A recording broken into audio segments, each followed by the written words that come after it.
We're in Southend-on-Sea, TSG's finest. This is where all the fighters get their nourishment. Best carbonara. Il Pescatore, best carbonara. Drive all the way from Newcastle for that carbonara. There we go. So yeah, we're in Queen's Road. It's a family-run business. We've had this restaurant now for 30 years.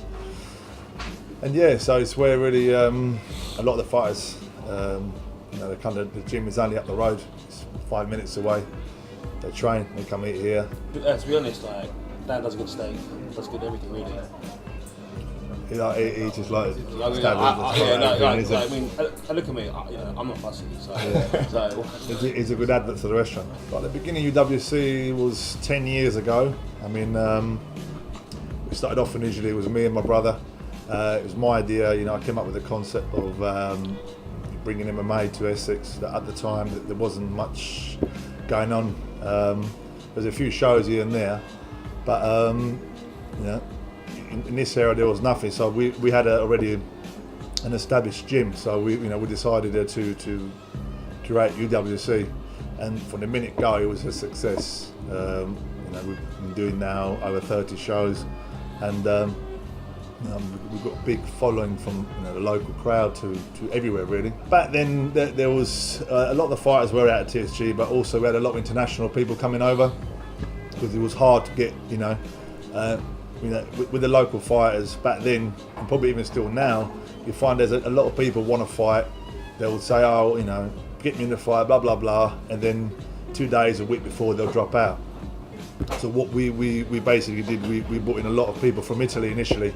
People like Ivan Serrati, Matteo Piran, Christian Binder, which they're stars now in Italy and have been for a few years. Even Ivan Serrati, went to the UFC. So a lot of those guys, with the foreign guys, they will say they will be there, and no matter what, they turned up when they came to fight.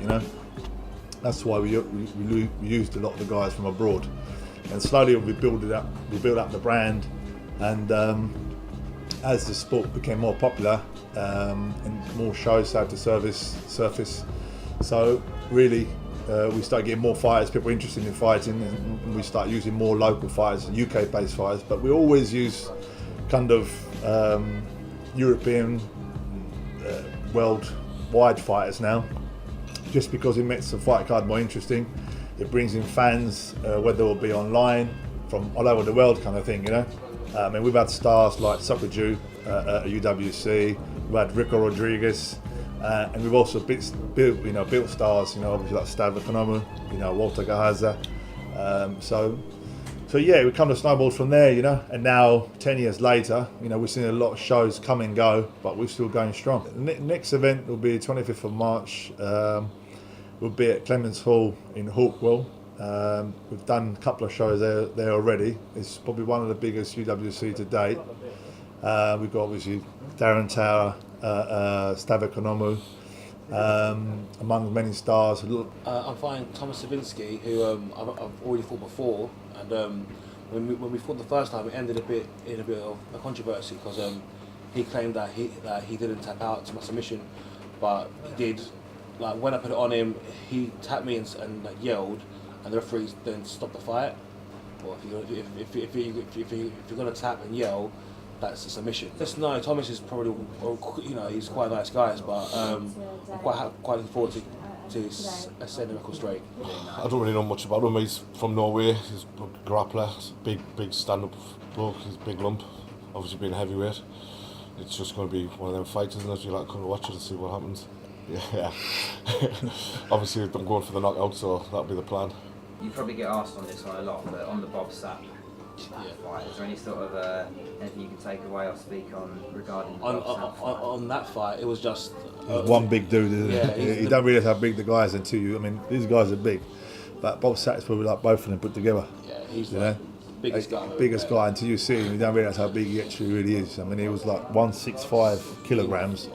Like with a six-pack, and he's a mountain of a man, and his legs were like this, wasn't it? Yeah, we didn't realise how big it really was. Initially we had a game plan that I was going to stand and trade with him. When we saw the size of him, we just thought, going straight for the takedown. About 10 minutes before the fight, I remember you said to me, he's too big, just take him down, just shoot and take him down. And I thought, Yeah, but he played safe, you know. Play it safe, yeah. He stepped in to hit me, and I just stuck and I double legged him, took him down, big 900 pounds, and that was it. The rest is history. And yeah, so it's looking to be a really good fight card. Got Reece Nunn, who's a young guy up and coming. We have Wayne Regan, who's quite a big name locally. He brings quite a big crowd. We have Dean Stevens, again a local town favourite. He's a local doorman. Danny Scotland, Tom Bandler. Lots of guys.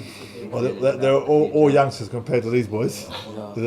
So, yeah, there's a few guys. Cameron Stewart is a young guy, up and coming, fighting MMA this time round. Yeah, semi-pro. First MMA fight. Yeah. Toby Foster again is a young talent, up and coming. We've got Lucas Ambrosiak, again another young talent, up and coming. Lots of young guys, really. To be fair, it's nowadays a lot of the guys are starting a lot younger to compete, and as in UFC you see guys now, they're like early 20s and they're champions.